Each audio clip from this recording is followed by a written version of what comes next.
Tinawag ni Ukraine President Volodymyr Zelensky na strong signal ang inaasahan pong partisipasyon ng Pilipinas sa Swiss Organized Global Peace Summit na gagawin tungkol sa gyera sa kanila pong bansa.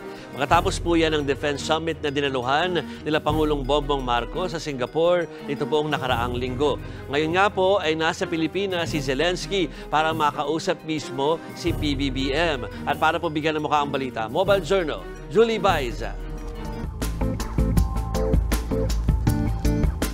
Pangalagaan at hindi isusuko ang alinmang bahagi o teritoryo ng Pilipinas. Yan ang pangako ni Pangulong Bongbong Marcos sa pagharap sa International Institute for Strategic Studies Shangri-La Dialogue dito sa Singapore. I do not intend to yield. Filipinos do not yield. Ito ang matapang na pahayag ni Pangulong Marcos sa kanyang keynote address sa International Institute for Strategic Studies Shangri-La Dialogue sa Singapore nitong Biyernes. In this solid footing and through our clear moral ascendancy, we find the strength to do whatever it takes to protect our sovereign home, to the last square inch, to the last square millimeter. The life-giving waters of the West Philippine Sea flow in the blood of every Filipino. Pangungunahan daw ng Pilipinas ang pagtitiyak na mapagtitibay ang integridad at mapatutupad ang UNCLOS bilang Constitution of the Oceans, maging ang 2016 arbitral ruling pabor sa Pilipinas. The lines that we draw in our waters are not derived from just our imagination, but from international law. Nanawagan din siya na ibasura ang anyay unjust at false narratives. Walang tinukoy na bansa ang Pangulo pero ilang beses nang pinuna ng Pilipinas ang China sa mga pahayag nito kaugnay sa West Philippine Sea. Tila pinangaralan pa ni PBBM ang China at Estados Unidos. China's determining influence over the security situation and the economic evolution of this region is a permanent fact.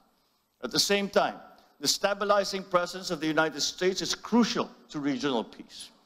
It's never a choice. Both countries are important. Kamakailan lang naglabas ng video ang China State Media na may dalawang lalaki sa BRP Sierra Madre na nagtutok ng baril sa China Coast Guard team na nagpapatrolya umano sa Ayungin Shoal. Kasunod daw yan ang pag-airdrop sa kanila ng supplies. Kasabay niyan, nagbabala pa ang China na may hangganan ng kanilang pagtitimpi sa tensyon sa South China Sea. Ayon sa Defense Minister ng China, matagal na silang nagpigil sa gitna ng anyay mga panghihimasok at pangahamon. Sa question and answer session naman ng dialogue, inilarawan ng Pangulong act of war sakaling mayroong masawing Pinoy, sakaling muling maulit ang pambobomba ng water cannon ng Chinese Coast Guard sa barko ng Pilipinas sa West Philippine Sea.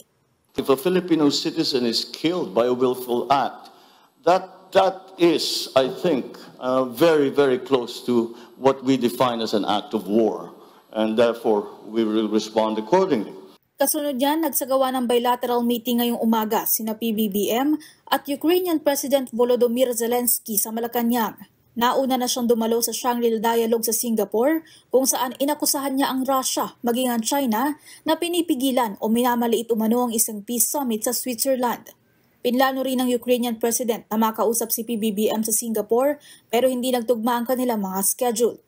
Mobile Journal Julie Baiza po, hatid ang mukha ng balita.